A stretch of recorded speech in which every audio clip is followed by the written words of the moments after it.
chaque année en France et en Allemagne à des œuvres de bienfaisance. Cette manne financière attire évidemment bien des convoitises. Une véritable industrie s'est développée dans ce secteur. Autour d'organisations humanitaires hypertrophiées, les sociétés de marketing et les agences de fundraising spécialisées dans la collecte des fonds cherchent à tirer profit de la générosité des donateurs. Le grand public ignore qu'en réalité, une bonne partie de cet argent ne sert qu'à faire tourner des agences de communication. En 2009, un scandale secoue la France. Plusieurs associations avec pignon sur rue sont accusées de n'être que des sociétés boîtes aux lettres. Même au bout de 3 ans, l'enquête n'a toujours pas abouti. La plupart de ces associations continuent de fonctionner, c'est-à-dire qu'elles continuent à recevoir des dons, et même des dons importants, mais 3 ans après le début de l'instruction, on n'a pas les résultats de l'enquête de ce juge d'instruction.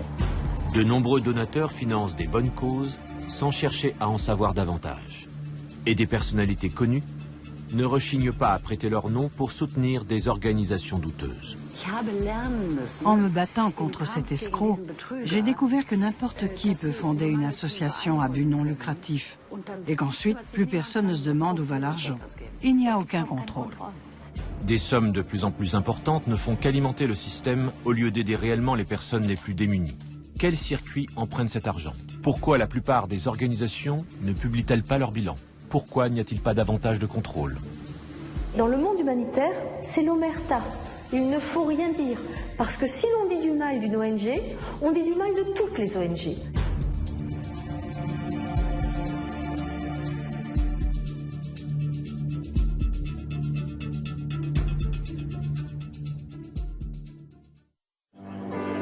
Baden-Baden, été 2012. Cette célèbre station thermale ultra chic accueille un gala de bienfaisance à la veille d'un tournoi de golf. Le tournoi est un prétexte pour proposer à quelques personnes fortunées de côtoyer des célébrités. La stratégie consiste à inviter des personnalités très connues pour attirer des gens très riches qui paieront 250 € pour participer à la soirée. Avant le dîner, des billets de tombola sont mis en vente à 50 € pièce. Les sommes d'argent ainsi récoltées iront à des œuvres caritatives. C'est un gala très VIP dont on entendra parler dans les journaux. C'est une journée magnifique. On va pouvoir soutenir une bonne cause tout en jouant au golf, ce que j'adore faire. Et si ça peut servir à aider des gens qui sont dans le besoin, si on peut leur donner un coup de main, c'est encore mieux. L'organisateur du gala est un magazine spécialisé dans la finance. Les personnalités invitées sont toutes adhérentes à l'association Eagles Charity, un club de golf munichois qui regroupe une centaine de membres triés sur le volet. Leurs repas et leur hébergement sont pris en charge, mais pas leur voyage. On trouve ici à la fois des sponsors invités qui donnent de l'argent au titre du mécénat et contribuent à financer cette manifestation, et des personnes qui payent leur entrée. Le tout finance la soirée et permet de dégager un excédent qui sera reversé sous forme de dons. Organiser un gala dans un hôtel 5 étoiles n'est pas donné. Le coût de la soirée ne nous sera pas communiqué. Tout ce que nous apprendrons, c'est que le sponsoring devra couvrir tous les frais de la manifestation. L'hôtel offre une partie du menu. Perlhuhnbrust gefüllt mit Pfifferlingen, Balsamico, Schalottensoße, Pinien, Kerne, einzeln gezählt, Zucchini, Paprikagemüse und dazu ein Estragon Polenta. Also guten Appetit, viel Vergnügen. De très nombreuses soirées sont organisées sur ce modèle. Toute une série de galas animés par des personnalités connues ont lieu chaque année en France et en Allemagne. La chanteuse Katia Epstein est membre du club de golf. En tant que personnalité, elle participe régulièrement à ce genre de manifestations. Je vous avouerai que je déteste les soirées où tout le monde s'en met plein la panse. Ici, c'est encore supportable. Si vous voyez certains buffets comme ils débordent de bouffe, ça me révolte. Parce que tout cet argent qui part dans la nourriture, qui est gaspillé pour acheter des tas de choses que les gens ne pourront même pas finir, il vaudrait bien mieux qu'il parte ailleurs. Mais ici aussi, il y a beaucoup d'argent gaspillé. En comparaison avec ce que j'ai pu voir ailleurs, c'est tolérable. On pourrait se contenter de canapés, avec de l'eau ou un verre de vin. Depuis 1993, Les organisateurs affirment avoir récolté quelques 13 millions d'euros. Ces dons sont systématiquement reversés à d'autres associations caritatives. Nous insistons beaucoup sur le fait que notre association ne prélève aucun frais de fonctionnement et que les dons qui sont générés par une manifestation comme celle-ci sont entièrement reversés. Nous ne gardons absolument rien. Nous redistribuons tout cet argent à différentes fondations et organisations avec qui nous sommes en rapport. Le gala de Baden-Baden servira à soutenir l'organisation caritative de la multimillionnaire Begum Inahara Aga Khan, bien connue d'une certaine presse dite populaire. Il y a 10 ans, nous avons créé une organisation qui s'appelle SOS Projet pour humains et animaux en détresse. C'est très important pour moi de donner, quand on peut le faire. Avant de recevoir le chèque, la princesse Inahara présente un établissement qui accueille des enfants et des animaux. Elle souligne que son association ne prélève que très peu d'argent pour son fonctionnement. Unsere Verwaltungs- und Werbekosten machen nicht einmal 10% des Spendenerlöses aus. Wir sind ein eingetragener gemeinnütziger Verein und arbeiten ohne Unterstützung öffentlicher Mittel. Und darum hilft natürlich jeder Euro. Un chèque de 30 000 € est remis à la Begum Inahara pour sa fondation.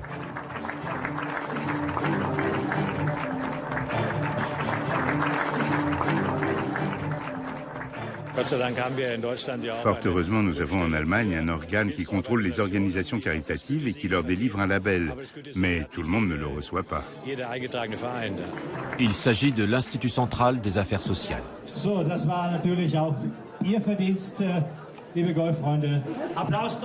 Pour obtenir son label, les associations candidates doivent publier leurs recettes et leurs dépenses, ainsi que leurs frais de fonctionnement. Que pensez-vous du label de confiance et des organes de contrôle? Je ne ferai aucun commentaire. Pourquoi la Begum Inahara ne souhaite-t-elle pas s'exprimer à ce sujet? Tout ce que nous savons, c'est que SOS Projet pour humains et animaux en détresse n'a pas reçu le label. Les personnalités médiatiques servent d'appât pour attirer les gros donateurs. En Allemagne, d'après les statistiques, près de 40% des dons annuels sont versés par les gens les plus fortunés. Je vais vous dire, ce sont les pauvres qui donnent le plus volontiers. Parfois 10 €, parfois seulement 2 €. C'est incroyable. C'est une critique? Non, une simple constatation. On le voit bien dans les grandes collectes à la télévision, par exemple. Ces petites sommes s'accumulent et les gens sont contents de pouvoir participer. Ce n'est pas le montant qui compte, c'est la générosité. Mais qui est-il, ce donateur type? Pour en rencontrer un, nous nous rendons à Halle sur la Saale, une ville dynamique de 230 000 habitants dans l'est de l'Allemagne, avec un secteur industriel florissant et une belle petite université. Günther Schissel, avec ses 80 ans, est retraité et veuf. Statistiquement, ce sont des gens comme lui qui versent le plus aux œuvres. Nous sommes en octobre 2011. Il m'est arrivé de faire des dons après certaines grandes catastrophes comme le tsunami ou un gros tremblement de terre. J'avais reçu des courriers de la Croix-Rouge et de l'UNICEF et je leur ai envoyé d'assez grosses sommes d'argent. Comme beaucoup de personnes âgées, Günther Schissel est très souvent sollicité. Il reçoit une trentaine de courriers par an. J'ai fait la liste de toutes les lettres que j'ai reçues en un an. La Croix-Rouge, SOS Village d'enfants.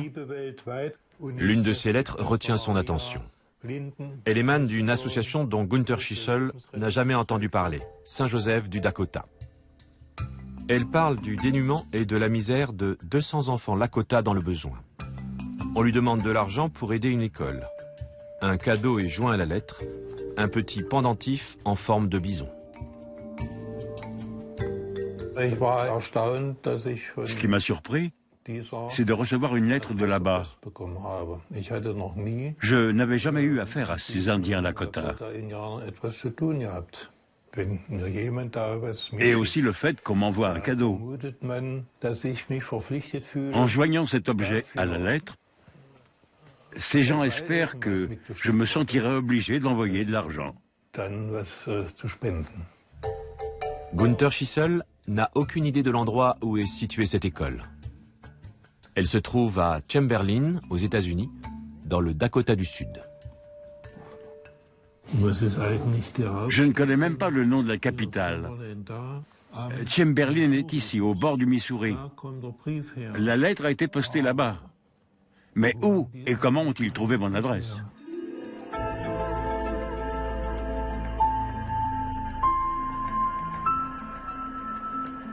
Comme partout en Allemagne, l'association Saint-Joseph cherche ici aussi des donateurs. Peter Süß fait partie des personnes qui reçoivent ces courriers. Bien qu'il ait fait un virement permanent en faveur de cette structure, il continue à recevoir de nouvelles sollicitations. Oh, il y a peu de lettres aujourd'hui. Mais celle-ci vient à coup sûr de l'association Saint-Joseph. Depuis quelque temps, il se pose des questions. Car plus il envoie d'argent, plus il reçoit des courriers de relance. Un formulaire de virement et une lettre. J'en ai déjà reçu. J'en ai gardé certaines par curiosité. Peter Süß connaît bien la rhétorique employée dans ses lettres. En général, il commence par citer un enfant. Je n'aurai jamais de travail et je finirai sans doute alcoolique, pour que la détresse des enfants vous saute directement à la figure. Ensuite, les enfants se réjouissent qu'il y ait quelqu'un comme ce prêtre et cette association pour collecter de l'argent auprès des gens riches d'Europe et d'Allemagne. En faisant aujourd'hui un don de 18, 20 ou même 25 € et plus, c'est très insistant. Il parle aussi des enfants indiens sacrifiés. C'est plein de pathos. Et aussi, elle aura maintenant une chance de connaître le bonheur. Si ça ne vous touche pas... Sur Internet, la version allemande du site ne comporte que très peu d'informations. Association à but non lucratif dont le siège est à Francfort. Les membres vivent manifestement aux États-Unis. Nous téléphonons pour demander comment l'association se procure les adresses des gens à qui elle écrit. Mais notre interlocuteur refuse d'être interviewé. Nous nous rendons à Francfort, dans le quartier des banques. Nous voulons en savoir plus sur les méthodes de travail de cette structure, qui rédige les courriers et que deviennent les dons. Sur place, nous trouvons la plaque d'une société de services, SBC, et parmi une série d'autres noms, celui de l'association Saint-Joseph. S'agirait-il d'une simple boîte aux lettres? Bonjour, nous cherchons l'association Saint-Joseph. D'abord, je vous demanderai d'arrêter la caméra. On ne souhaite pas être filmé. On voudrait juste leur poser une question. Non, c'est impossible. Nous appliquons des instructions qui viennent d'Amérique. Nous finissons d'apprendre que la SBC est une société qui domicilie des structures qui n'ont pas de bureau dans le pays. Elle héberge le siège allemand de l'association Saint-Joseph. Nous voulons en savoir plus. Vous n'êtes pas autorisé à faire une interview. Je peux quand même vous demander combien de lettres vous envoyez. Comment vous procurez-vous les adresses des destinataires? Tout ce que nous apprenons, c'est qu'ils ne gèrent pas eux-mêmes les fichiers d'adresse ni les envois de courrier. En Allemagne, Saint-Joseph est une association à but non lucratif. Mais rien n'est plus simple outre-Rhin. Il suffit qu'elle compte au moins 7 membres.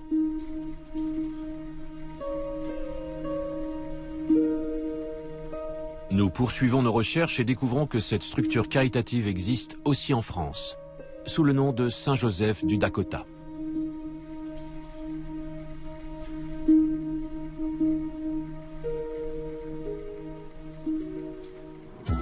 Dans le cadre de notre enquête, nous nous rendons à Paris pendant l'été 2012.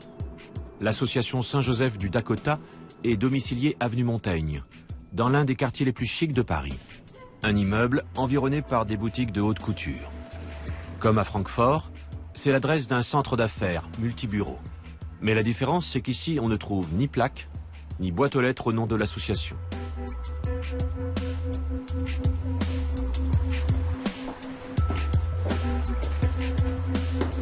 Nous apprendrons peut-être pourquoi une école destinée à des enfants amérindiens diffuse en Europe des millions de lettres de sollicitation. Mais cette fois encore, nous ne sommes pas les bienvenus. Bonjour. C'est ici, le bureau de Saint-Joseph. Il y a quelqu'un à qui je pourrais parler? Si vous avez des questions à leur poser, prenez contact directement avec eux.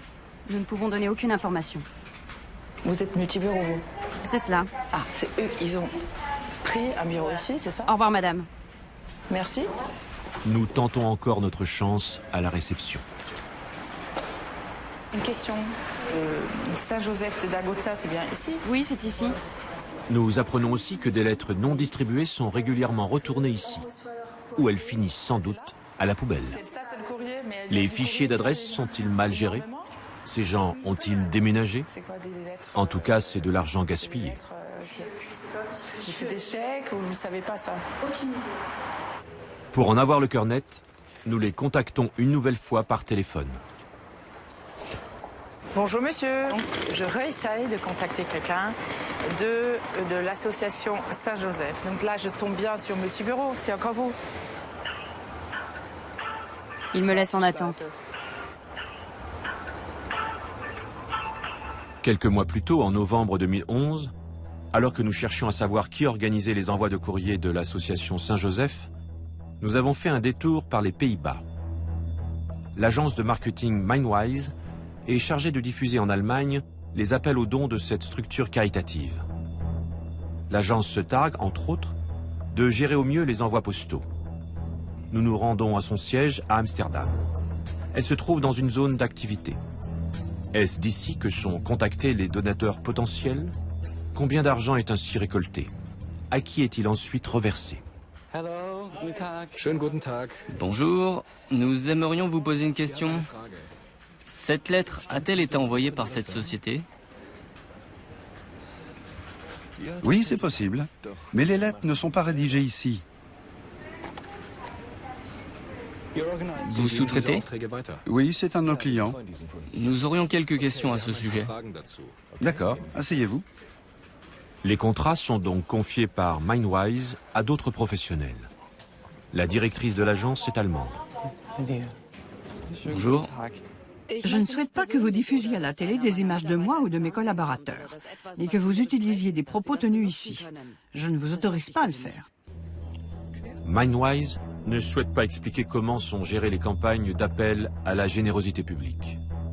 L'agence redoute la concurrence et craint que les organisations caritatives, ses clients, ne partent ailleurs.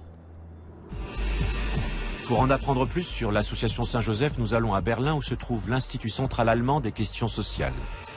Cette fondation semi-publique évalue les organisations caritatives et leur accorde ou non son label. En Allemagne, près de 580 000 associations à but non lucratif collectent des dons. Seules 230 ont obtenu ce label, gage de sérieux. L'attribution de ce label dépend d'une part du travail de communication qui doit diffuser des informations exactes, fiables et sans ambiguïté dans un style clair et précis. D'autre part, la comptabilité doit être transparente. Nous demandons à voir les bilans annuels, ce qui nous permet, entre autres, d'apprécier les frais de fonctionnement et de communication. Pour obtenir le label, il faut être en dessous d'un seuil de 30%, c'est-à-dire que les dépenses annuelles de gestion et de marketing doivent être inférieures à 30%. L'Institut a aussi pour mission de mettre les donateurs en garde contre les structures qui manquent de sérieux. Son directeur, Burkhard Wilke, nous montre un classeur rempli de plaintes contre l'association Saint-Joseph. L'Institut met en garde contre des organisations qui produisent vraiment une mauvaise impression. C'est le cas de l'association Saint-Joseph qui, à notre avis, se distingue par des lettres de sollicitation souvent très agressives. En particulier, l'envoi de cadeaux coûteux peut susciter chez les destinataires un sentiment de culpabilité qui fait qu'au moment du don, ils n'agissent plus de façon libre et volontaire.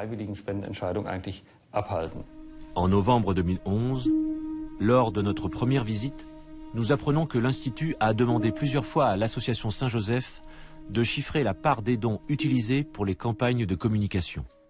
Nous savons très peu de choses sur la situation financière de l'association Saint-Joseph, car elle ne nous a pas fait parvenir de bilan financier, et autant qu'on le sache, ils ne sont pas non plus disponibles sur Internet.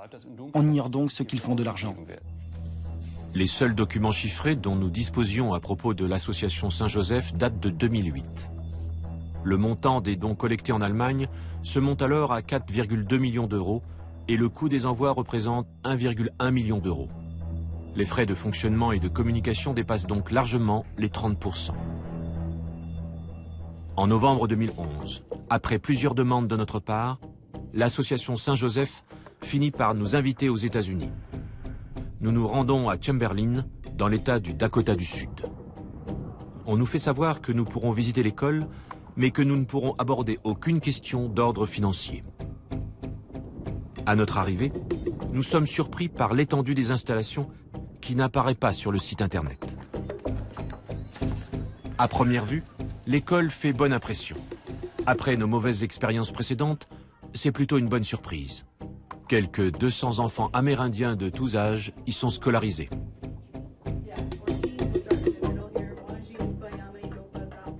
Good job. Which one? Which one?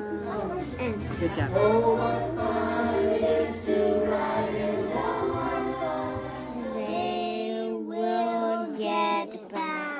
L'école fonctionne en internat. Les enfants passent ici plusieurs mois dans des locaux spacieux, loin de leurs parents et de la réserve. Nous rencontrons également le père Steven Hofstetter, signataire des courriers. En dépit d'un accueil poli, il nous est impossible de parler du financement. Nous apprendrons tout de même pourquoi des campagnes de dons sont organisées en Allemagne. Nous avons un musée sur le campus et nous recevons beaucoup de visiteurs qui viennent d'Allemagne. Et il y a quelques années, en 2002, nous avons donc décidé de lancer une collecte de fonds en Allemagne pour voir. On a commencé modestement, puis ça a pris de l'ampleur. Les Allemands ont répondu présent. La campagne démarre seulement en France. Elle n'en est qu'à ses débuts et ne se révèle pas encore très lucrative. De façon générale, l'Europe est un marché juteux pour organiser des collectes. Aux États-Unis, il est plus difficile de trouver des donateurs pour des causes amérindiennes. Notre école fonctionne surtout grâce aux dons. En dehors de cela, nous recevons quelques aides nationales. L'État pourvoit au salaire de 4 de nos enseignants.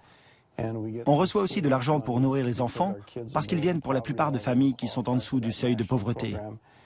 Et puis on bénéficie des subventions spéciales pour la fin du secondaire pour aider les élèves à démarrer dans la vie. À part ça, la plupart des salaires et du budget de fonctionnement sont financés par les dons. Aux États-Unis non plus, l'association Saint-Joseph n'est pas exempte de critiques.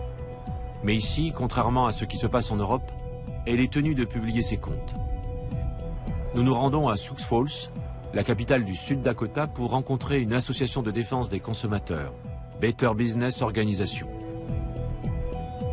Jim Egerty a entre les mains le dernier rapport d'activité de Saint-Joseph. Aux États-Unis, la réglementation impose aux organisations caritatives de consacrer au moins 65% de leurs dépenses à ces missions sur le terrain. L'association Saint-Joseph ne répond pas à cette exigence depuis un certain temps. La situation n'est pas nouvelle. Depuis combien de temps? Depuis toujours, ça a été le cas à chaque fois qu'on a étudié le dossier. D'après Jim Egerty, le style des lettres, qui joue beaucoup sur l'émotion du public, est également très critiqué. De nombreux donateurs se plaignent à ce sujet. Dans le Dakota du Sud, on sait que les hivers sont rigoureux et qu'ils peuvent durer 6 mois. Les frais de chauffage et d'électricité des salles de classe et des 20 bâtiments où logent les enfants pèsent lourdement sur notre budget. C'est pourquoi je m'adresse à vous pour solliciter votre aide de toute urgence. S'il vous plaît, envoyez rapidement un don pour que nous puissions chauffer nos élèves Lakota cet hiver. Ce qu'il faut savoir, c'est que la situation financière de l'école Saint-Joseph n'est pas du tout alarmante et qu'elle ne présente aucun caractère d'urgence. Il s'agit donc bien d'un appel abusif à la générosité du public. Mais au fait, comment vivent ces gens que l'association Saint-Joseph prétend aider en sollicitant des dons? Nous partons pour la réserve de Pine Ridge, qui couvre environ le territoire d'un petit département français. 40 000 Amérindiens vivent ici dans des conditions misérables. Nous rencontrons un lointain descendant du fameux chef Sitting Bull.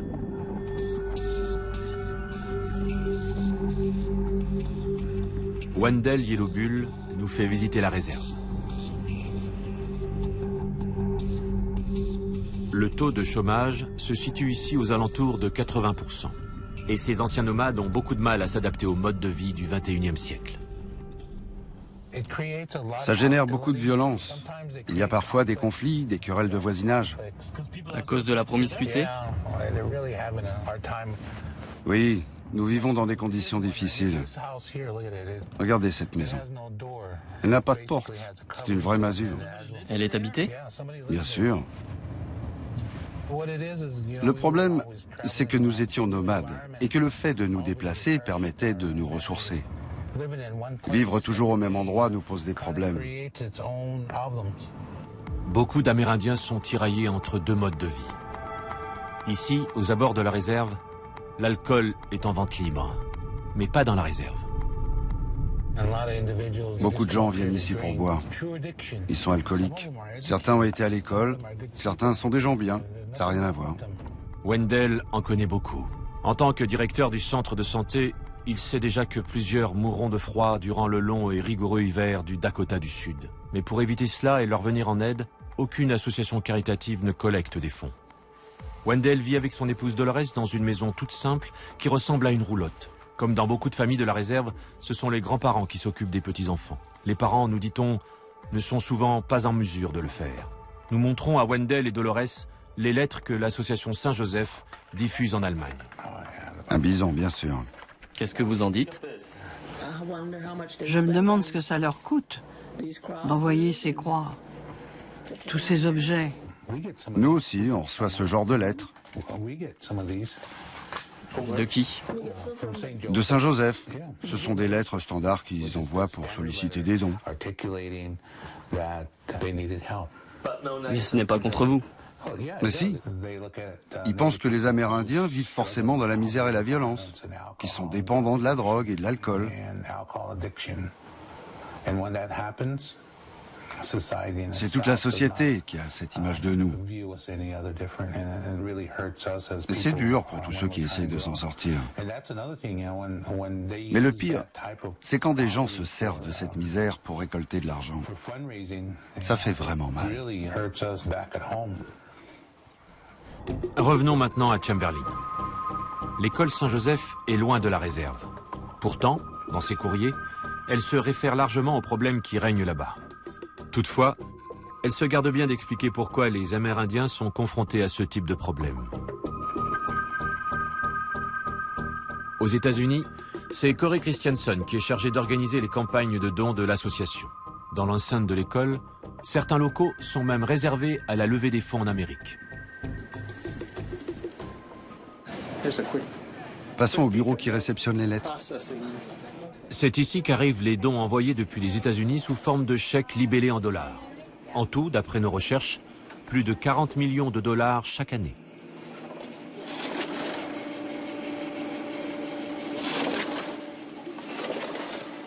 On ouvre l'enveloppe, on enregistre le montant et on regarde s'il y a des demandes spéciales comme dire une prière.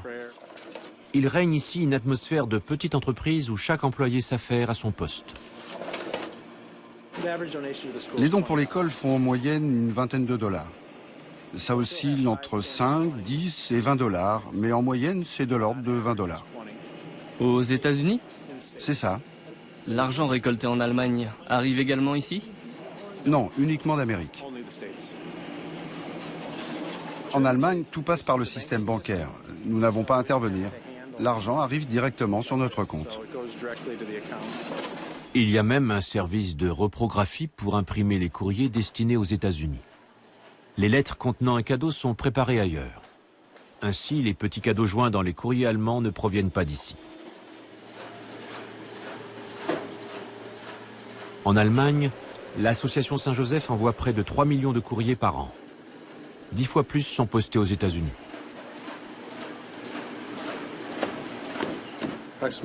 On envoie entre 27 et 30 millions de lettres. Et 15 millions sont imprimés ici.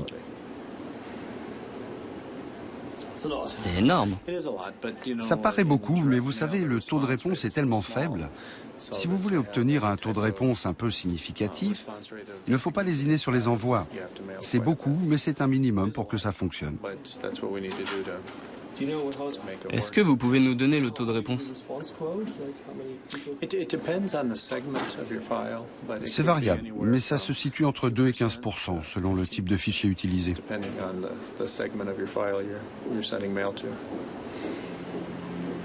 En 2010, rien qu'avec les dons, l'association Saint-Joseph a encaissé plus de 48 millions de dollars, c'est-à-dire plus de 35 millions d'euros. Le salaire annuel de son directeur, Corey Christiansen, représente un peu plus de 165 000 dollars. Un budget de 35 millions d'euros, donc, pour une école de 200 enfants. Quelles sommes sont affectées à l'action de terrain, au fonctionnement et à la communication? Autant de sujets que les responsables se refusent à traiter devant une caméra. Tout ce qu'ils admettent, c'est qu'ils forcent un peu le trait pour stimuler la générosité des donateurs.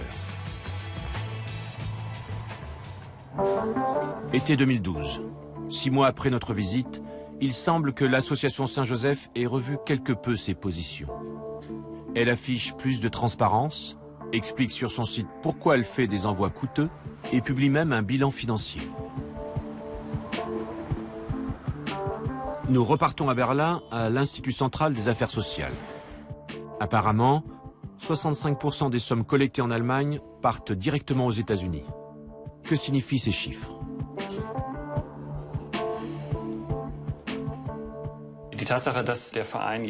Ce n'est pas parce que l'association publie désormais un bilan financier qu'elle est devenue tout d'un coup digne de confiance. Certes, elle reverse 3,3 millions d'euros sur les 5 millions qu'elle collecte, mais sans donner plus de détails. C'est là-dessus que nous poserions des questions avant de délivrer le label. Aux États-Unis, le Better Business Bureau reste lui aussi très critique envers l'association. Entre autres à cause des frais de mailing très élevés. Par ailleurs, il continue à juger douteux le style des lettres. Il n'est pas le seul. Prenons par exemple une lettre envoyée au printemps 2012. Elle commence ainsi. Je suppose que vous n'avez pas encore eu l'occasion de poster un don pour venir en aide aux enfants amérindiens dans le besoin. Ils ont posté cette exhortation après avoir envoyé en cadeau des cartes postales. Ça leur permet d'exercer une pression sur les donateurs, de leur forcer la main. Et nous désapprouvons totalement cette façon de faire. C'est un procédé qui revient dans beaucoup de courriers de l'association Saint-Joseph, et c'est pourquoi nous mettons les gens en garde contre elle. En France, aucune mise en garde n'a été publiée. Paris, été 2012. Un journaliste de la rédaction du magazine Capital connaît parfaitement le monde humanitaire français. En 2009, Étienne Gingembre a passé au crible les associations caritatives et leur a attribué une note de confiance.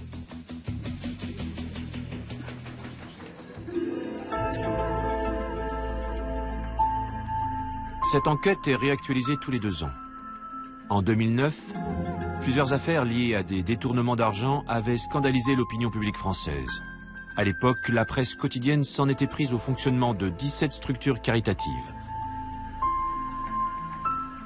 Détail intéressant, toutes avaient leur siège social aux États-Unis. Le Parisien, lui, a fait une première enquête, une enquête qui a été faite sur les 17 associations qui sont dans le collimateur de la justice.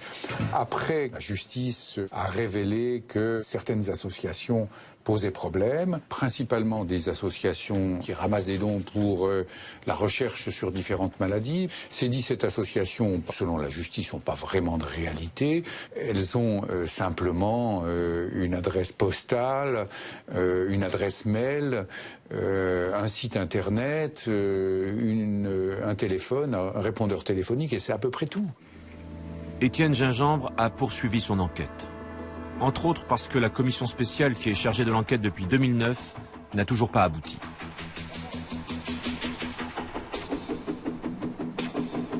Depuis 3 ans, aucun document nouveau n'a été publié. Et comme il s'agit d'un dossier en cours d'instruction, la justice ne délivre pas d'informations. La plupart de ces associations continuent de fonctionner, c'est-à-dire qu'elles continuent de faire appel aux dons, à la générosité du public, à recevoir des dons, et même des dons importants. Mais 3 ans après le début de l'instruction, on n'a pas les résultats de l'enquête de ce juge d'instruction. Parmi celles-ci figure l'association de recherche sur le diabète. Une association à but non lucratif qui s'efforce de trouver un remède pour le diabète. Son siège social est à Washington. Étienne Gingembre a obtenu un rendez-vous dans sa succursale parisienne. La justice pense que l'argent qui part aux États-Unis en direction de ces sociétés de mailing et le président de cette association de recherche sur le diabète, il est propriétaire d'une société qui fait du mailing aux États-Unis. Elle compte d'ailleurs plusieurs succursales en Europe. Toutefois, sur les 17 structures incriminées par le journaliste, l'association de recherche sur le diabète est la seule à avoir réagi. Rencontre avec Bénédicte Sachs, la directrice de l'ARD France. Bonjour Madame Sachs, comment ça va? On peut entrer, mais... Oui. Comment on va faire on va demander à ces messieurs, ils ont l'habitude, vous savez, ils ont l'habitude. C'est leur boulot. Alors on entre. Étienne Gingembre en vient très vite à parler de la société de mailing Saturn qui appartient au président américain d'ARD. Ne profiterait-il pas du mailing caritatif pour financer sa propre entreprise commerciale? Voilà, donc Saturn faisait donc des prestations de quoi? De marketing et de... Il faisait surtout le mailing. Le mailing, hein, c'était le mailing. Ils envoyaient le mailing en routage, peu coûteux. Alors, il faut bien qu'on envoie ça à nos donateurs. Oui, bien sûr. Donc, on fait des mailings pour faire prévention, information. Ça nous aide à, évidemment, faire des appels à dons. On ne peut pas non plus dire dans la rue, remarquez comme la Croix-Rouge, donner, donner, donner, avec notre petite clochette autour du cou. Donc, quand eux, ils ont eu un problème de contrôle fiscal, Saturn. Oui, c'est parce que l'argent partait aux États-Unis, des sommes importantes partaient aux États-Unis. Oui, mais voilà.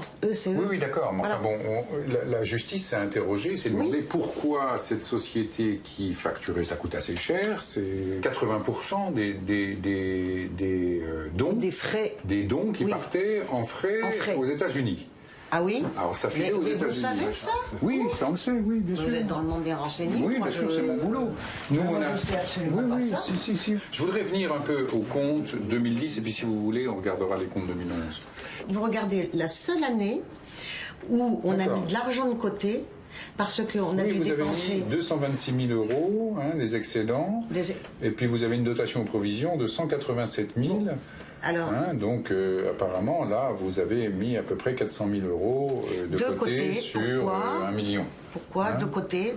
Parce qu'il fallait payer à cause de toutes ces histoires épouvantables. Les frais d'avocat. Mais c'est épouvantable. Mais ça, vous en avez rien à faire les uns et les autres. On en a quelque chose à faire. Des frais d'avocat, des frais donc de justice, pour se défendre. Vous voyez, mais vous mettez 400 000 euros. Alors vous mettez en plus des frais dans les frais de fonctionnement, des frais d'avocat, ok.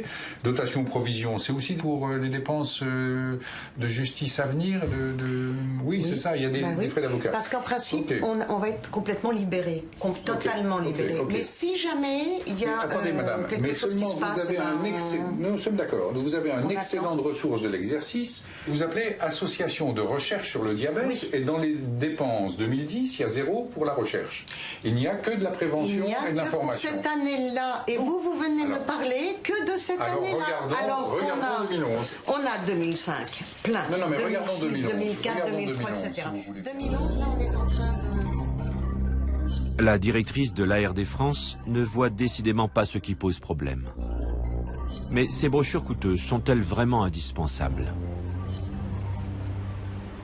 À l'évidence, les chiffres sont très mauvais. Une association de recherche sur le diabète, il y a 0 centime qui part à la recherche sur le diabète. Il y a seulement 9% des sommes collectées en 2010, 90 000 euros, qui sont dépensés en faveur du diabète, mais uniquement pour faire des petites brochures d'information. Moi, je constate une seule chose, c'est que cette association ne donne pas d'argent à la recherche.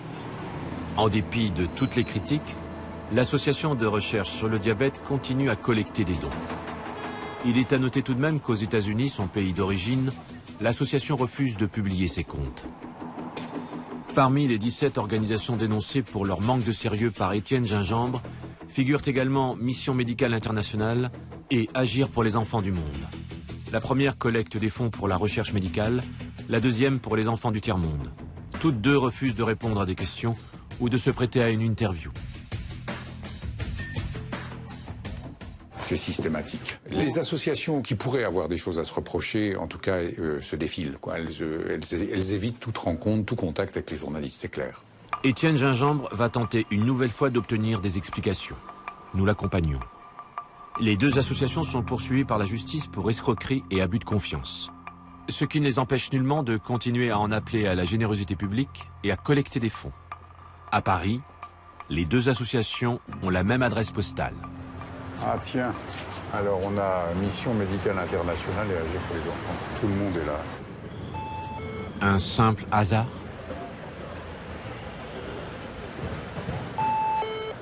Pas de réponse. Quelqu'un a-t-il aperçu notre caméra? Étienne Gingembre a de la chance. Un voisin ouvre la porte. Merci, on va regarder sur les boîtes aux lettres. Merci monsieur. Au revoir. Le journaliste nourrit quelques soupçons à l'égard des deux associations.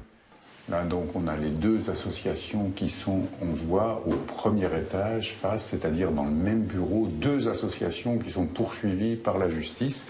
Et d'ailleurs, on peut remarquer que toutes les deux ont la même boîte aux lettres. Donc on peut imaginer qui ont été montées par les mêmes personnes pour percevoir de l'argent, relever de l'argent en France. Mais c'est les mêmes personnes qui sont derrière.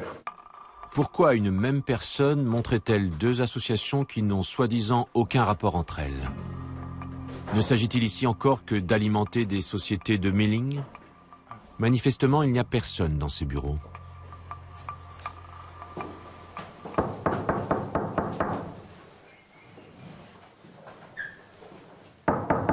La porte reste close. Sont-ils joignables par téléphone? Oui, bonjour. Vous dites que votre accueil téléphonique est ouvert à partir de 9h30. Je suis surpris que vous ne répondiez pas. Il est 10h30. Nous ne savons que penser de tout cela. Ces deux associations sont soupçonnées par la justice d'envoyer l'essentiel des fonds qu'elles prélèvent en France aux États-Unis vers des associations mères ou d'autres structures qui dépensent la totalité de l'argent.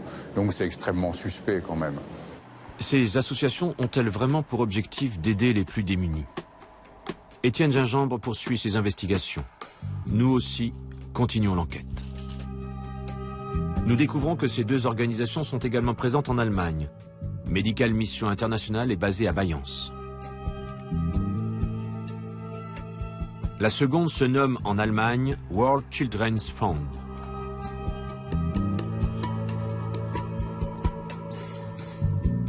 Comme en France, elles sont toutes deux domiciliées à la même adresse. Sur son site internet, World Children's Fund a publié une vidéo promotionnelle. Mais elle ne nous apprend rien de précis. Elle se contente de citer quelques chiffres généraux et prétend aider des foyers d'enfance dans différents pays.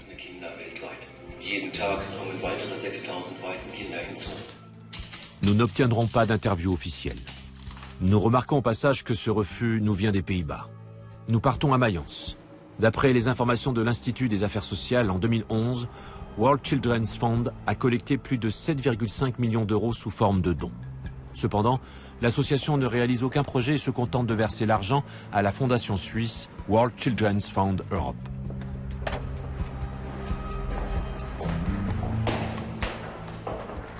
Nous aimerions savoir quelle part des fonds collectés parvient réellement aux enfants démunis.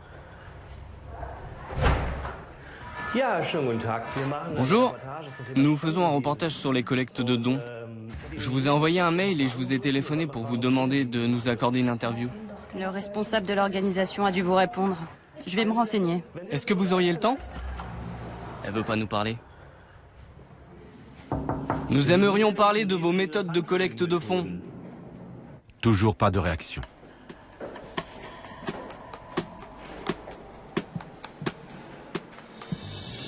Nous partons alors pour Rosenheim, en Bavière. Ici réside l'observateur allemand le plus critique vis-à-vis de l'industrie caritative. Jusqu'à récemment, il dirigeait le site internet Charity Watch. Stefan Loipfinger est un journaliste économique indépendant. En 2008, il a fondé Charity Watch pour mettre en garde contre les associations caritatives douteuses. À partir de cette expérience, Stefan Loipfinger a publié à l'automne 2011 un livre intitulé « Die Spendenmafia », la mafia caritative. Loipfinger s'est lui aussi beaucoup intéressé à Medical Mission et à World Children's Fund. Il leur reproche leurs frais de marketing et les accuse d'escroquerie. J'ai ici toute une collection de lettres qui m'ont été fournies par différentes personnes. J'en prends une dans le tas, et là, on voit tout de suite sur l'enveloppe extérieure la photo d'un enfant qui illustre le titre « La faim au Soudan ». C'est terrible, et ça donne l'impression au lecteur que s'il n'envoie pas tout de suite un don, un enfant va mourir au Soudan.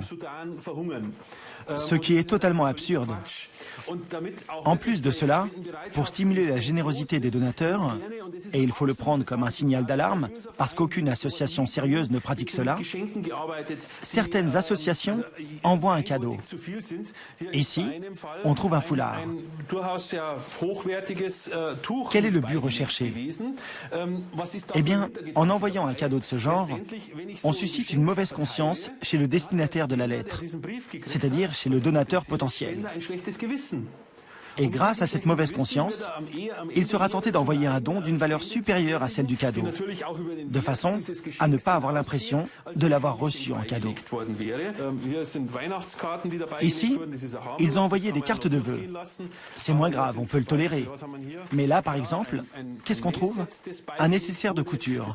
Rien qu'au niveau des frais d'envoi, ça génère un coût bien trop élevé. Stefan Loipfinger enquête aussi aux États-Unis, car le siège central de World Children's Fund et de Medical Mission a une seule et même adresse postale à San José, en Californie.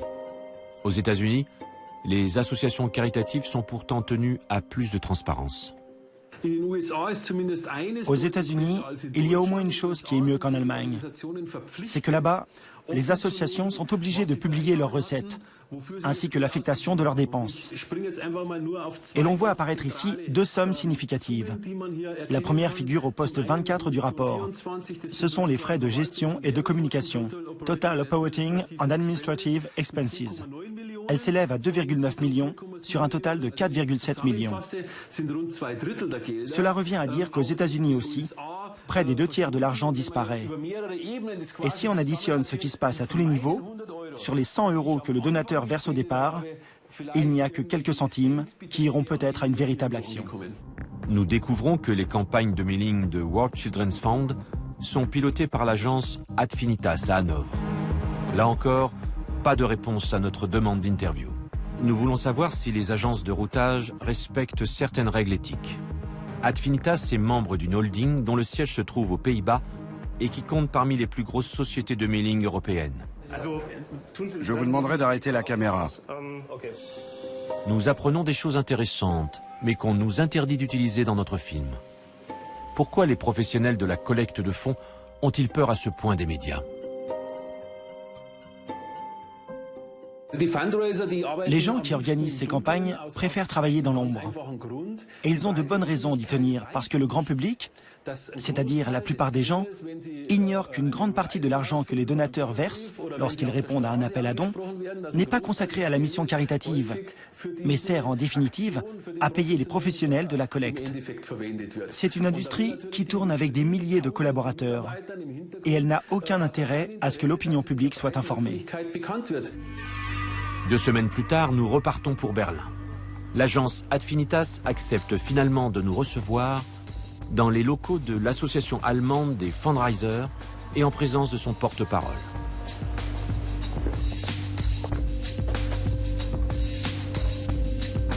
Cette association représente les intérêts de tous les professionnels de la collecte de fonds, du modeste fundraiser indépendant aux grosses agences de marketing implantées au niveau européen. Adfinitas y est affilié.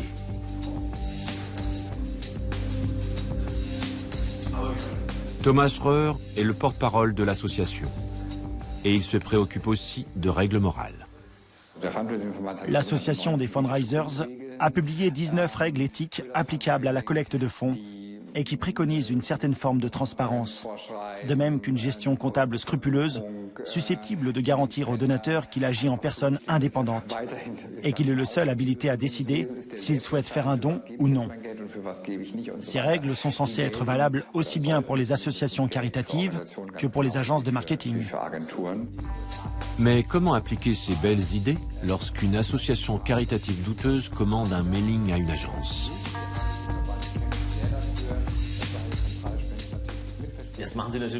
Vous organisez aussi des campagnes pour World Children's Fund, une association qui est violemment critiquée en France et en Allemagne.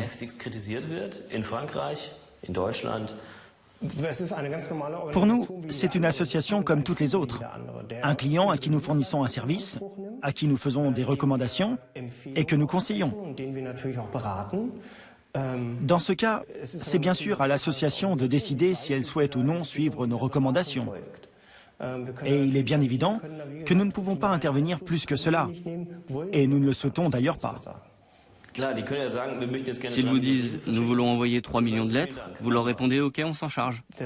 Naturellement, parce que nous sommes une entreprise, pas une association à but non lucratif.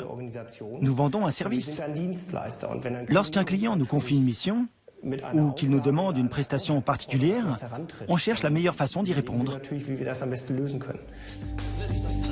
Dans le cas de World Children's Fund, dans quelle direction ont-ils travaillé ? Ils jouent sur l'émotion, c'est tout. Je ne nie pas. Parce que quand on sollicite des dons, on est obligé de jouer sur l'émotion. On n'a rien à proposer, rien à vendre. On fait appel à un don volontaire. C'est un outil de communication que l'association a choisi en lien avec nous pour récolter de l'argent. Une agence comme la vôtre applique-t-elle certains principes moraux ? Nous sommes des prestataires de services et rien d'autre. Là se trouvent les limites de l'influence qu'on peut exercer. On fait du conseil, de l'analyse et bien sûr des recommandations. Mais en fin de compte, c'est l'association qui tranche. Chacune est libre de décider de la façon dont elle veut communiquer. World Children's Fund, par exemple, opte pour des suggestions très ciblées quant au montant des dons. En versant seulement 15 €, vous pouvez sauver une dizaine d'enfants qui risquent de mourir de faim.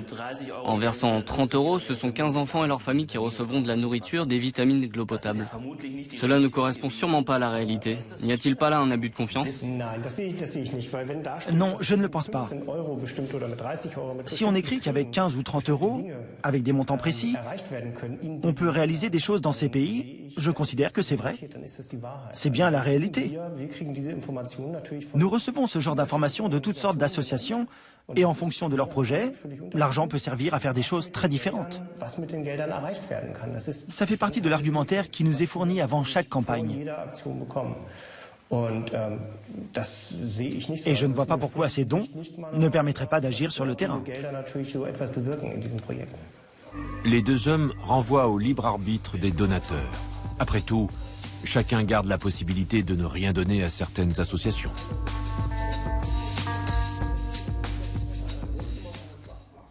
Pour en savoir plus sur les pratiques du fundraising, nous allons aux Journées du Mailing 2012 à Nuremberg. Toute la profession se donne rendez-vous sur ce salon.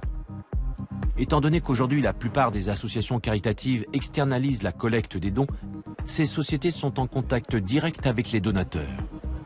Beaucoup de grosses entreprises de marketing sont également présentes. Elles prennent en charge la gestion des fichiers d'adresse, car ces derniers sont un élément essentiel pour mener à bien une campagne à grande échelle. Une adresse coûte en moyenne 25 centimes. N'importe quel fundraiser peut les acquérir et s'en servir pour contacter des gens qu'il ne connaît pas. La démarche est tout à fait légale. Les associations caritatives sont privilégiées dans le contexte des lois liberté et informatique. Le législateur a reconnu leurs fonctions sociales spécifiques, si bien que lorsque cette loi a été revue en 2009, il a été décidé de faire une exception pour les associations de bienfaisance qui peuvent envoyer des lettres pour solliciter des dons, même sans l'autorisation des destinataires.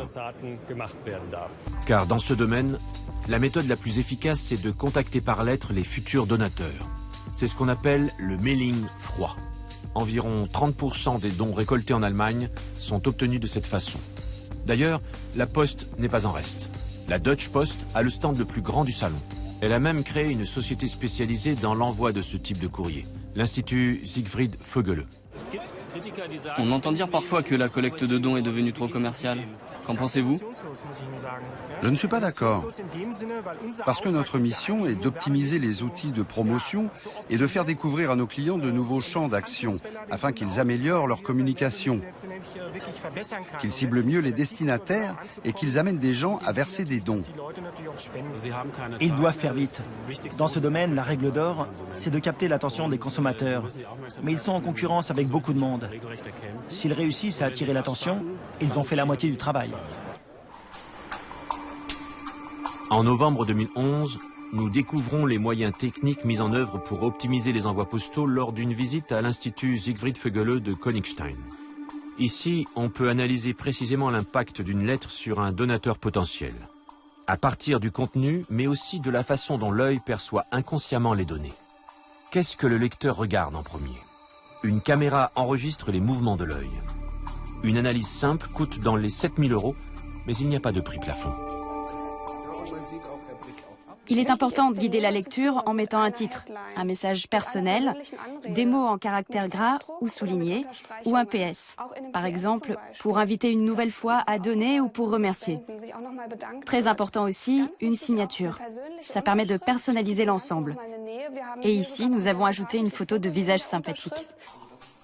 Pour éviter que le courrier finisse à la poubelle sans même avoir été ouvert, il existe toutes sortes de trucs. Médecins sans frontières a trouvé une solution très astucieuse. La fenêtre pour l'adresse est à l'arrière de l'enveloppe. Tout le monde est habitué à ce que ce soit l'inverse. Du coup, on peut être sûr que les gens vont la retourner. L'autre côté servira à amorcer un dialogue avec le destinataire. La concurrence est rude pour trouver des donateurs. Le nombre des versements stagne, mais les associations sont de plus en plus nombreuses. Comment gérer l'émotion dans un mailing? Y a-t-il des principes à respecter, des limites à ne pas franchir? Il y a évidemment les fameuses limites du bon goût. On peut ajouter des photos pour renforcer le côté dramatique. On peut mettre des gens amaigris ou des paysages dévastés, parce que c'est la réalité qu'on voit le soir au journal télévisé ou n'importe où ailleurs.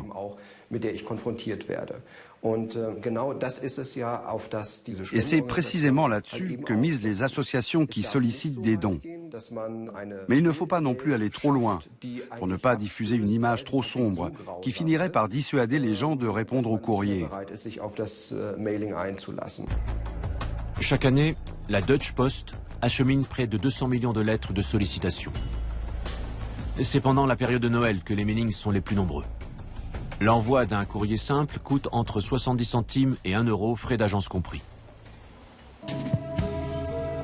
Un tarif correct à première vue. Mais Stefan Leupfinger sait que les agences de fundraising et les sociétés de communication sont obligées de mener des campagnes à grande échelle si elles veulent dégager des bénéfices. Le journaliste nous explique le principe.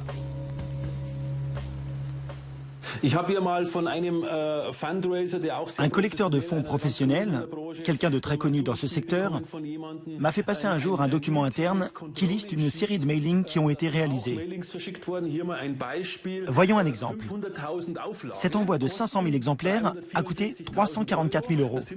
Le prix de revient pour une lettre se situe donc autour de 70 centimes. Mais en fin de compte, ce qui importe, c'est le montant des dons qui ont été versés à l'issue de cet envoi. Or, en moyenne, les gens ont donné 21,73 €. Eh bien, il faut savoir que sur ces 21,73 €, les enfants n'ont pas bénéficié d'un seul centime. La campagne a rassemblé 120 000 € et elle se solde donc par un déficit de 250 000 €. Selon Stefan Leupfinger, l'industrie caritative ne rechigne pas à mettre en œuvre des campagnes coûteuses et qui ne deviennent parfois rentables qu'au bout de plusieurs années. Néanmoins, la méthode du mailing froid semble s'être imposée comme la plus courante. Nous retournons à Königstein, dans la région de Francfort, pour rendre visite à une association qui travaille dans la transparence et peut justifier du moindre centime envoyé par ses donateurs. Dieter Arnold a fondé il y a 14 ans cette structure baptisée « Un cœur pour le nouveau monde » pour aider les enfants des hauts plateaux du Pérou. Il attache beaucoup d'importance au contact personnel avec les donateurs. D'après certaines études, seuls 15% des donateurs s'identifient au projet qu'ils soutiennent. Et les 85% restants n'envoient un don que pour alléger leur mauvaise conscience aux alentours des fêtes de Noël. Nous, on considère que cet argent engage d'une certaine manière la responsabilité du donateur. Dieter Arnold rédige lui-même les courriers qu'il envoie. Au fil des ans, il a rassemblé quelques 3500 adresses à partir de son réseau d'amis et de connaissances. Sur 100 € que nous recevons, 89 € passent directement dans notre action de terrain, parce que nous ne sous-traitons pas à l'extérieur. Avec une structure de cette taille, nous sommes encore en mesure de faire tout nous-mêmes. Et c'est ce qui nous permet d'obtenir un aussi bon résultat. Munay Chai au Pérou, à 3000 mètres d'altitude. L'association de Dieter Arnold est très active ici pour améliorer les conditions de vie des enfants. Les dons ont permis, entre autres, de construire une nouvelle école.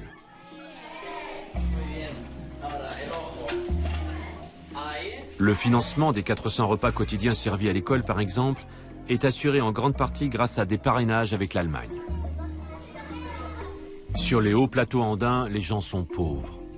Et le niveau d'instruction est très faible. Beaucoup de gens partent à la ville. Grâce à la scolarisation, les enfants auront de meilleures chances dans la vie. Outre des écoles et des structures médicales, l'association a également construit un orphelinat pour 70 enfants. Avec des Péruviens en qui il a pleinement confiance, Dieter Arnold a fondé une filiale afin d'éviter qu'une partie des dons soit captée par les autorités locales.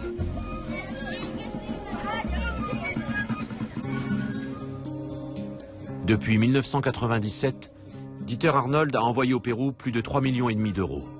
Aujourd'hui, à 71 ans, il s'inquiète pour l'avenir de son association. Le contact personnel avec les donateurs est bon, mais il lui prend beaucoup de temps. Alors, il envisage de faire appel au service d'une agence. Bonjour. Bonjour monsieur.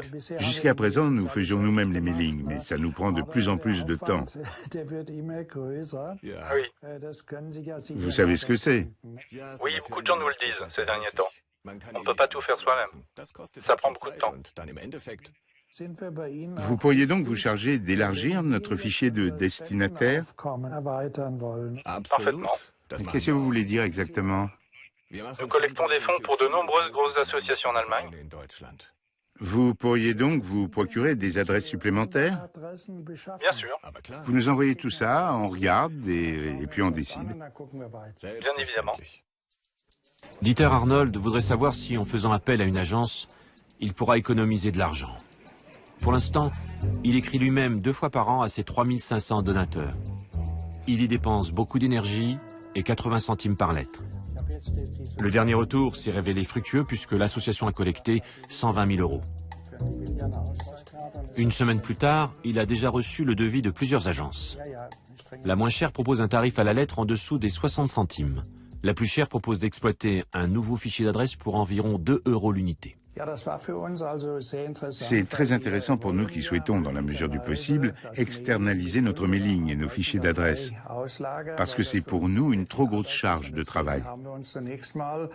Pour cette raison, nous nous sommes donc adressés à des agences spécialisées et nous leur avons demandé des devis. Au vu de leur proposition, je dois dire que je suis surpris du résultat, parce que ça nous coûterait apparemment plus cher de confier le travail à l'extérieur, même si l'on constate certains écarts. La surprise, c'est qu'on reste dans un même ordre d'idées, et ce serait plutôt de nature à nous encourager à externaliser. Une semaine plus tard, nous accompagnons Dieter Arnold à Hanovre. Certaines agences lui ont proposé de le recevoir pour poursuivre la discussion. Cela se fera sans la caméra.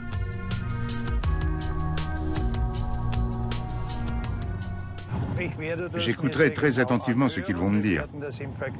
Nous comparerons ensuite avec les propositions des autres agences et nous prendrons notre décision.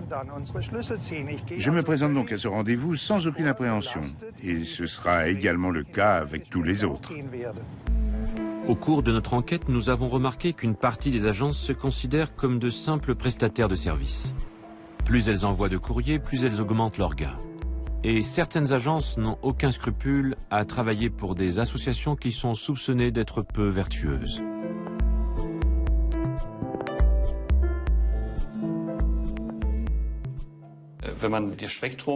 Si on observe les pratiques qui ont cours dans le secteur du fundraising, on constate qu'il y a un peu de tout.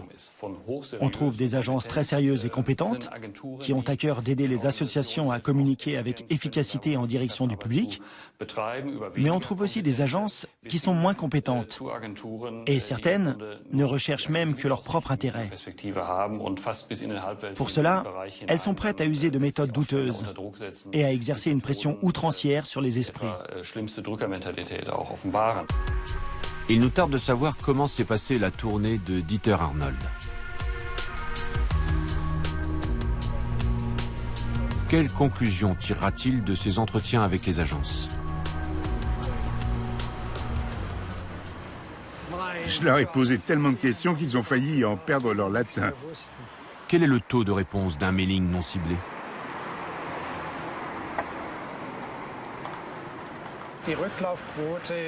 Le taux de réponse est relativement bas.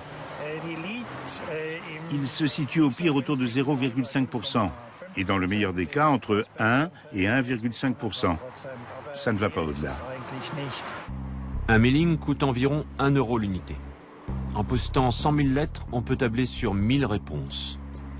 Sachant que les donateurs versent en moyenne 20 €, on peut espérer un gain de 20 000 € pour une dépense de 100 000 €. Si l'on relance ces 1000 donateurs, on peut encore tabler sur quelques 600 dons supplémentaires.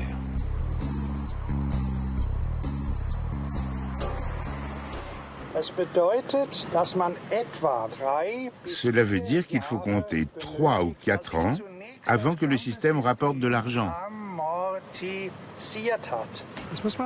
Dans ce cas, il faut bien avoir en tête que l'argent qu'on collecte ne sert qu'à alimenter la machine. Et que si tout se passe bien, il faudra compter au moins 4 ans avant de pouvoir consacrer de l'argent au projet qu'on défend. C'est le constat que j'ai pu faire. De retour à Königstein, Dieter Arnold ne se fait plus d'illusions. Il décide de se passer des professionnels et de continuer à faire lui-même ses envois. Les donateurs croient que leur argent va aux missions qui sont décrites dans les mailings. Mais ce n'est pas le cas. Et si on regarde vraiment les choses en face, on serait tenté de dire que c'est de l'abus de confiance. Paris, été 2012. En France aussi, les méthodes utilisées par les organisations humanitaires pour collecter des fonds suscitent des critiques. Nous rencontrons Sylvie Brunel. Elle est professeure de géographie, écrivain et spécialiste de l'Afrique. Pendant 15 ans, elle a travaillé dans l'humanitaire, entre autres comme présidente d'Action contre la faim. Elle quitte ses fonctions en 2002. Elle dénonce la dérive marchande de certaines ONG et le fait que les bilans masquent souvent des frais de fonctionnement et de communication trop élevés.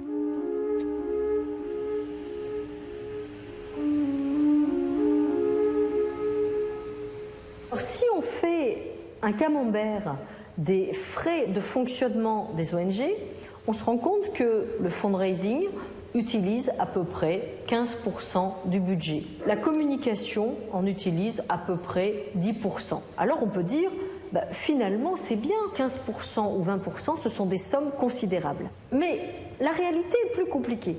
Dans ce qu'on appelle les missions sociales se trouvent les salaires de tous les gens du siège qui sont en relation avec le terrain. Tous les gens qui font ce qu'on appelle des actions de sensibilisation. C'est pas vraiment de la communication, on dit la sensibilisation. Mais ça aussi, ça se passe à Paris ou à Munich. Et finalement, l'argent qui va vraiment sur le terrain, c'est-à-dire l'argent qui sert vraiment au programme, on constate que cet argent-là, en réalité, il est de plus en plus limité. Et ça oblige à quoi? Ça oblige à être de plus en plus percutant, de plus en plus affreux dans ce qu'on montre, de plus en plus terrible dans les méthodes. Et finalement, qui en profite? Les sociétés de marketing qui ne cessent de réfléchir à des systèmes où maintenant, quand vous recevez une lettre, vous recevez des enveloppes, des timbres, des étiquettes, des béquilles, des crayons de couleur, des dessins. Enfin, il faut arrêter. Au-delà de ces pratiques de marketing, Sylvie Brunel critique de façon générale l'attitude de nombreuses organisations.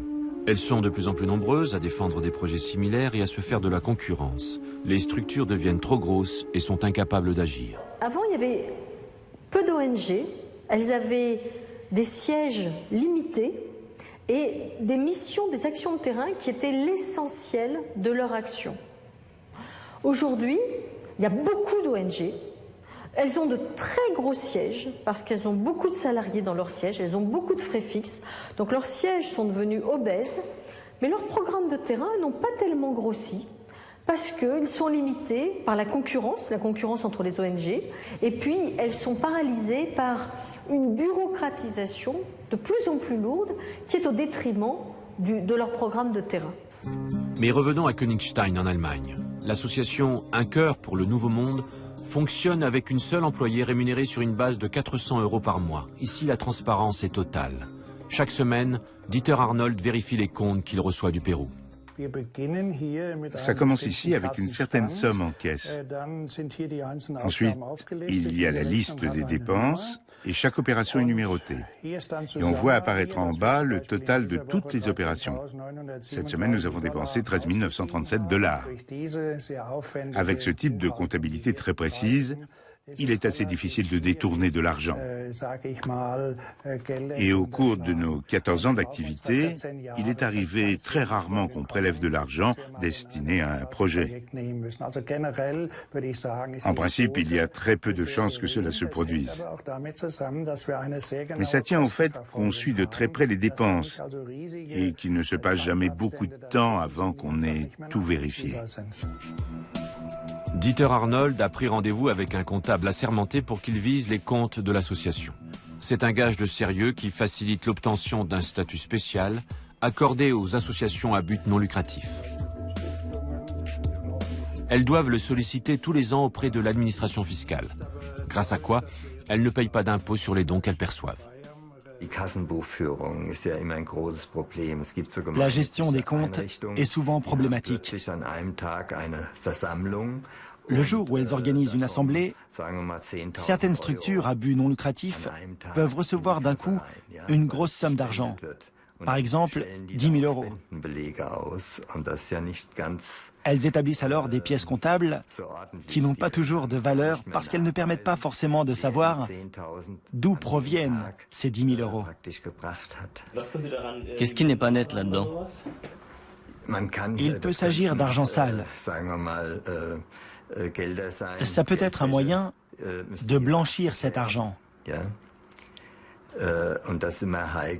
Et c'est toujours délicat à partir du moment où ça dépasse certaines limites.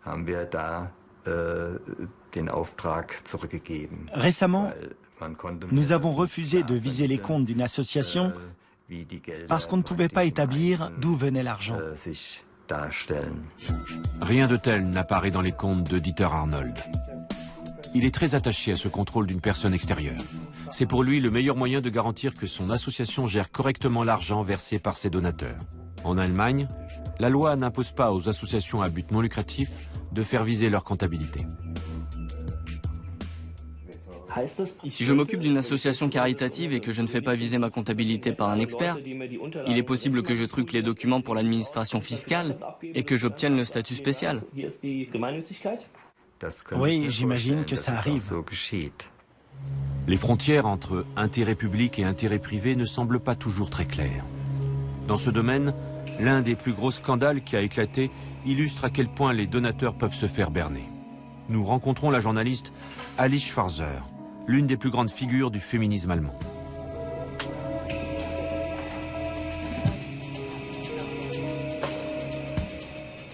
En 2009, elle gagne 500 000 € à un jeu télévisé et décide de consacrer cette somme à une bonne cause. Elle la verse à une association berlinoise qui s'occupe d'aider des femmes musulmanes en détresse. On a tous envie d'y croire. Le compagnon d'une jeune femme turque qui a été assassinée vous dit Mon amie est morte, mais aujourd'hui je m'engage dans la défense des femmes et de façon totalement désintéressée. Et puis on voudrait que ce genre d'initiative informelle existe. Imaginez une jeune femme qui doit s'enfuir de chez elle. Si elle appelle les services sociaux, ça va prendre un temps fou, c'est forcé. On a envie qu'une association puisse intervenir rapidement, qu'elle envoie une voiture, même à 500 km, et qu'elle dise « Allez, monte !» et qu'elle lui fournisse un logement. On a envie que ça se fasse.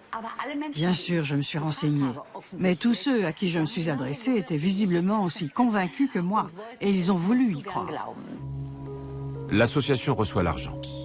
Mais Alice Schwarzer découvre avec l'aide d'un journaliste que son président se contente de puiser dans la caisse pour mener grand train. Elle porte plainte, mais tout le monde ne la soutient pas dans cette démarche.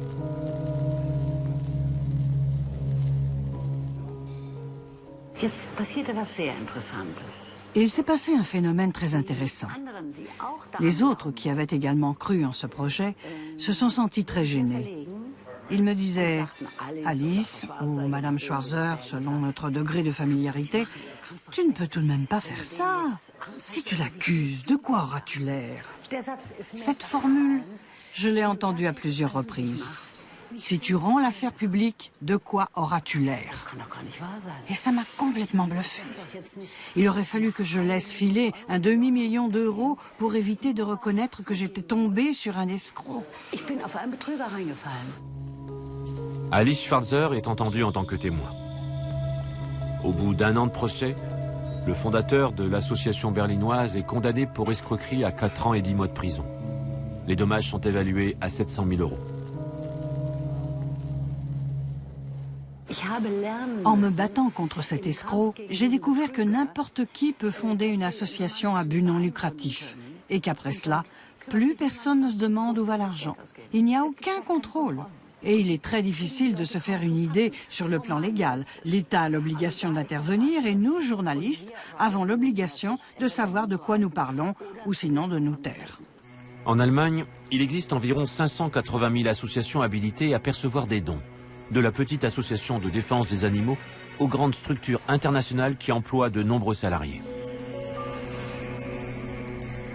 Mais qui se charge de vérifier que l'argent collecté est vraiment utilisé pour la cause défendue? En Allemagne, il ne subsiste plus qu'une seule autorité de contrôle, à Trèves. Mais elle ne concerne que le Land de Rhénanie-Palatinat. Et elle ne se compose que d'un unique contrôleur. Dans les autres Länder d'Allemagne, ce dispositif a été supprimé au cours des 12 dernières années, au motif qu'il était trop lourd sur le plan administratif.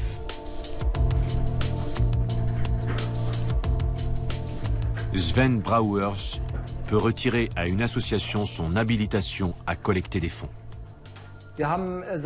Nous sommes contraints d'interdire la collecte de dons lorsque nous constatons que la part des recettes annuelles qui est versée aux agences de marketing ou de fundraising est supérieure à 80%. Ce n'est pas tolérable, en particulier vis-à-vis des donateurs. Dans ce cas-là, nous sommes obligés d'intervenir. Sven Brouwers prononce entre 10 et 12 interdictions de collecte chaque année, mais uniquement dans sa région. Partout ailleurs, n'importe qui peut collecter des fonds pour quelque motif que ce soit et comme bon lui semble. La plupart des associations travaillent sérieusement, fournissent les documents et œuvrent dans la transparence. Mais il existe aussi un certain nombre de brebis galeuses, si vous voulez. Et c'est là où nous devons intervenir. Il ne s'agit pas de louer les associations vertueuses, mais de repérer celles qui sont malhonnêtes, afin de renforcer la crédibilité des structures les plus sérieuses et de rendre service aux donateurs. En résumé, l'Allemagne compte 80 millions d'habitants. Chaque année, près de 4,5 milliards sont versés à des associations caritatives. Et le seul véritable organe de contrôle ne concerne qu'une seule région. Cela a-t-il encore un sens? Je pense que ce contrôle est loin d'être inutile, car la plupart des 60 ou 80 interdictions de collecte prononcées en Rhénanie-Palatinat sont toujours effectives. Et en cela, c'est un outil qui est quand même efficace. À mon sens, ce qui manque, c'est un organe de ce type dans les 15 autres Länder allemands. Voyons maintenant quelle est la situation en France. Qui contrôle l'usage qui est fait des sommes collectées? Ici, on recense 2 institutions qui ont une compétence au niveau national. La première est la Cour des comptes. Elle n'intervient qu'accessoirement au niveau des associations caritatives. Ces inspecteurs n'en contrôlent pas plus de 2 par an. Ils vérifient les bilans et publient les chiffres, mais sans donner spécialement d'appréciation à l'usage des donateurs. De façon générale, la France s'exprime peu sur la façon dont les collectes de dons s'effectuent dans les associations caritatives. Il y aura toujours des gens qui trouveront des failles. Et je pense que notre objectif n'est pas du tout celui de mettre un système tel que toute fraude soit impossible. Le fait qu'il y ait de temps en temps dans le troupeau de moutons blancs, il y ait un mouton noir, il ne faut pas prendre tous les moutons pour des moutons noirs. Hein. Toutes ces associations sont, pour la plupart d'entre elles, des associations qui sont bien organisées, qui ont une vraie expérience sociale et qui apportent des prestations de qualité à la population. Et nous les accompagnons et de temps en temps, nous les aidons à mettre le doigt sur des faiblesses de leur organisation pour leur permettre de progresser. C'est ça notre rôle. La Cour des comptes peut sanctionner des organisations crapuleuses en retirant l'exonération d'impôts dont elles bénéficient. Une arme efficace, mais qui n'a jamais encore été utilisée. L'Inspection générale des affaires sociales, l'IGAS, est elle aussi habilitée à contrôler les organismes caritatifs. Mais sur le plan logistique, elle n'est pas en mesure de traiter plus d'1 ou 2 dossiers par an. En France, toutes les associations qui collectent plus de 150 000 € par an sont tenues de publier leur bilan sur Internet dans une base de données gouvernementale. Cela n'existe pas en Allemagne. Mais les donateurs peuvent-ils s'y retrouver dans cette jungle de chiffres? Ça n'est pas simple pour le donateur moyen d'appréhender le sujet, évidemment. Hein. Donc il faut arriver à encadrer les pratiques de façon à ce qu'elles soient effectivement transparentes. Béatrice Buguet et ses 10 collaborateurs ne peuvent procéder que de façon purement aléatoire parmi toutes les associations domiciliées à Paris. Chaque année, ce sont quelques 1,8 milliard d'euros qui sont collectés en France. Mais comme en Allemagne, le donateur n'est pas particulièrement pris en compte. Elle examine les comptes de 2 associations, voire 3 associations par an, pas plus. Mais c'est pas suffisant. Il faudra effectivement une centaine d'années pour arriver à faire le tour de toutes les associations existantes en France. L'IGAS fait des remontrances lorsqu'elle découvre des choses qui ne vont pas dans une association, mais on avertit d'une façon générale pas suffisamment les donateurs, pas suffisamment le public. Vous voyez, l'IGAS ne fait pas un travail de grande diffusion de ces analyses. Et qu'en est-il du comité de la charte? Cet organisme rassemble des associations vertueuses. Chaque année, le comité demande à ses membres de fournir leur bilan afin qu'ils soient visés par des contrôleurs bénévoles maison. Signalons en passant que ce comité est financé à 80% par les associations qu'il chapeaute. Vous avez certainement des brebis galeuses dans le troupeau. Non, nous n'avons pas de brebis galeuses dans le troupeau. Si nous avions vraiment des brebis galeuses, vous savez que la gale est une maladie très contagieuse, nous serions évidemment très motivés pour les sortir du troupeau. Et comment vous les sortez du troupeau en fait? En prononçant un retrait d'agrément. Mais là encore, on nous dit que le cas ne s'est jamais produit.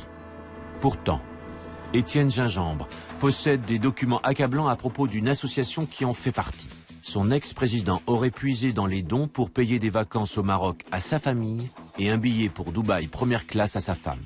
Entre autres soupçons. On a trouvé tout de même pas mal de choses. Ça, c'est une lettre adressée aux membres du conseil d'administration. Cette lettre, je me la suis procurée par, disons, des sources internes. Cette lettre nous dit qu'il y a des problèmes financiers, un résultat provisoire déficitaire de 1,6 million d'euros. Ça veut dire quand même qu'ils ont un gros problème avec ce trou de 1,6 million d'euros et qu'ils ne sont pas capables de l'expliquer aux membres du conseil d'administration. Ces faits sont-ils connus du comité de la charte? Que dira son président lorsqu'il apprendra qu'il manque 1,6 million d'euros dans la caisse d'une de ces associations? 12.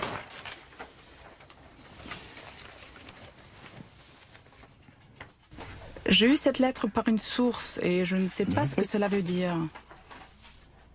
Donc je vous laisse lire, monsieur.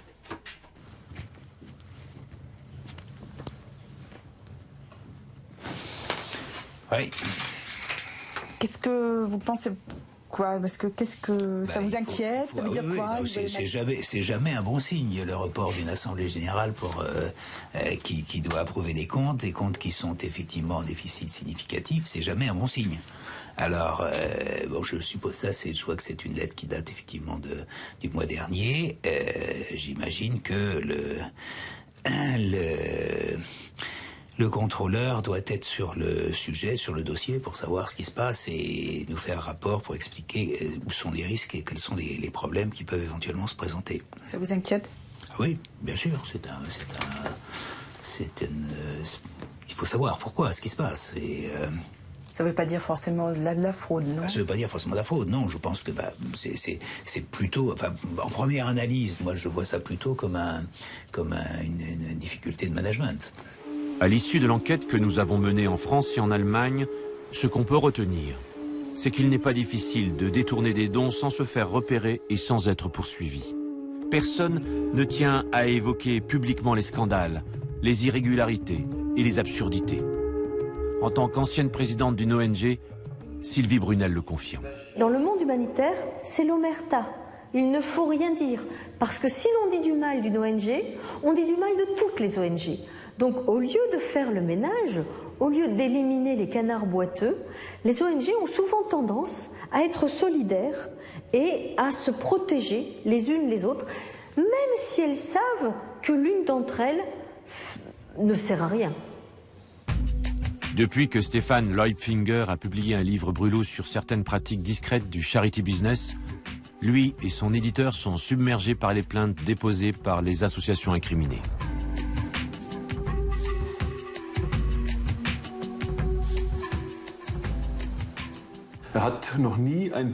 Aucun livre n'avait encore provoqué une telle frénésie que Die Spendenmafia, la mafia des dons. Ça en dit long. Ça a provoqué un torrent de réactions. J'ai reçu un nombre incroyable de plaintes. Je peux vous en montrer, j'en ai des classeurs entiers. Certains documents font jusqu'à une centaine de pages. Si on veut lire l'intégralité, pour en prendre vraiment connaissance et rédiger une réponse argumentée, ça peut prendre pratiquement une semaine.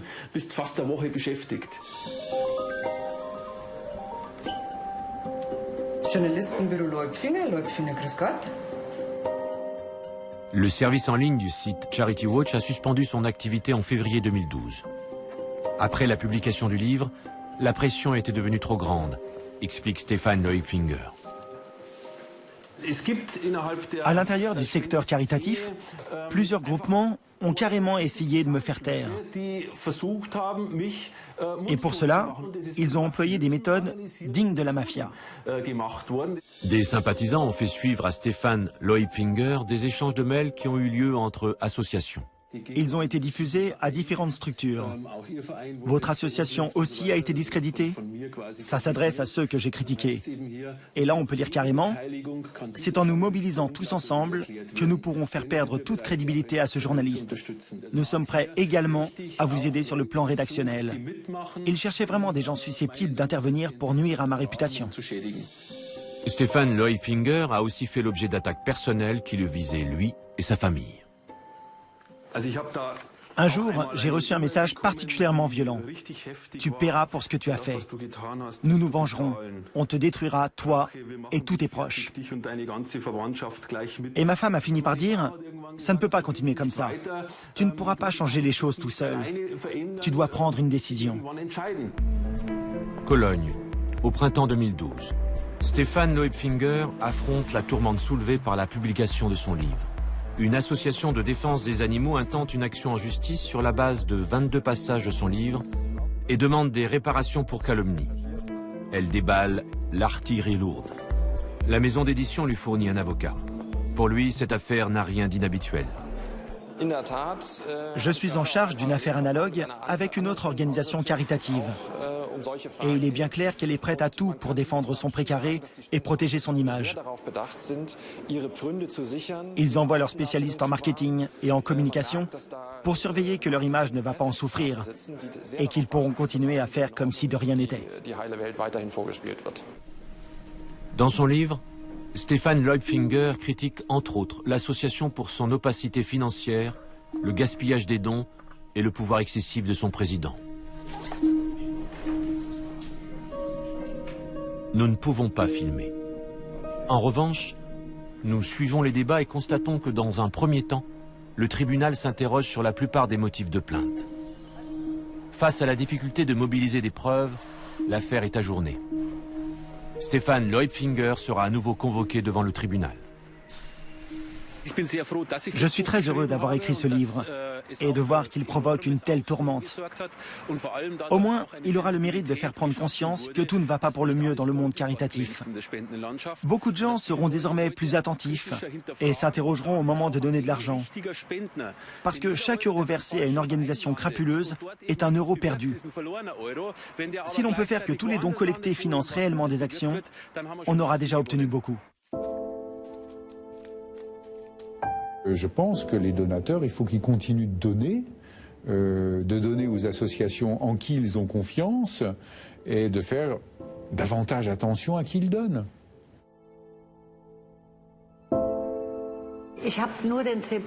Tout ce que je recommande, c'est d'être vigilant. Et si on se trompe, eh bien, il faut assumer et le faire savoir pour que d'autres ne tombent pas dans le même panneau.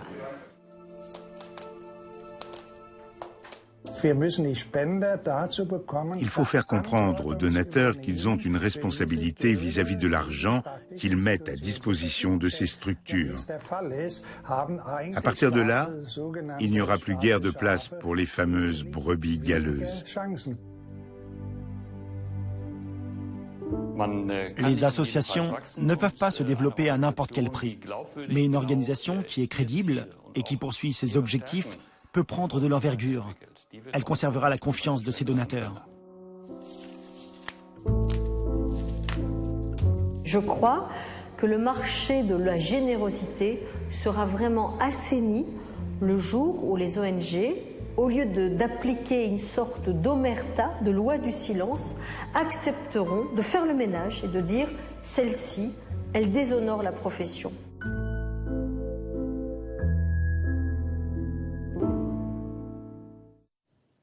Voilà pour